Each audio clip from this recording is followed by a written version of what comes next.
Ted Cruz for that third place finishing spot right now. It's not clear yet exactly where it's going to end up. Let's listen to Jeb Bush's remarks tonight. Washington can't do it. But I believe here in New Hampshire and in Florida and all across this country, if you give the power back to the states, they can craft 21st century solutions for education, for the environment, for transportation, for health care, for providing those that need help as it relates to breaking out of poverty. We can do this, but it's going to require someone with proven leadership skills, and I have those skills.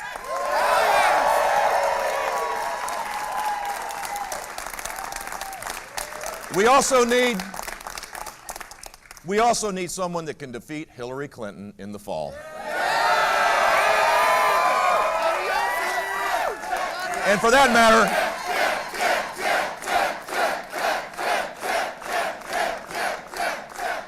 not just Hillary Clinton, apparently maybe Bernie Sanders as well. Who knows?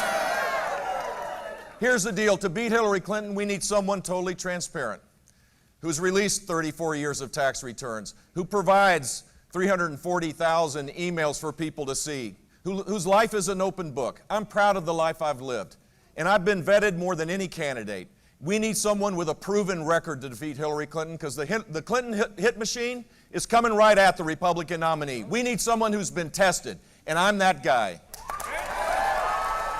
There you go. That was Jeb Bush making remarks tonight. And Andy Smith, Jeb Bush has enough money to keep moving forward, I guess.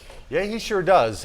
He spent a lot of money here in New Hampshire, and his super PAC certainly spend more than I think any other of the campaigns here.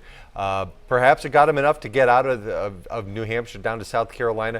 And remember, his family has a history of doing pretty well down there. His father and his brother did quite well there in 2000.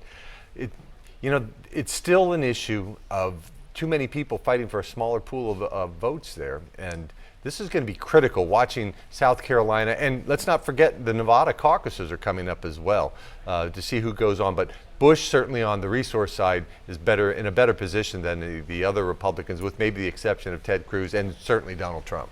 Then, Andy, what about the argument? What say you if we have an impatient establishment here? If Jeb Bush continues to, coming out of New Hampshire, potentially fourth now, did not place all that well in Iowa. So how long can he hold on to that support? Well, again, there's going to be pressure within the Republican Party. They're going to come to some sort of agreement, and frankly, they'll probably have to decide who's going to win. What political parties do in the nomination process is look for somebody who can win in November. And they have to be broad in their thinking. You can't just find somebody who's strong in one wing of the party and weak in another. They usually try to find people that are acceptable across all branches of the party among the interest groups as well as the different ideological factions. That's the questioning that's going to be going on among leaders within the party, and it's a tough decision right now as to which of these candidates is the most acceptable broadly in the party. Well, frankly, here Donald Trump's had the broadest support of any of the candidates. And he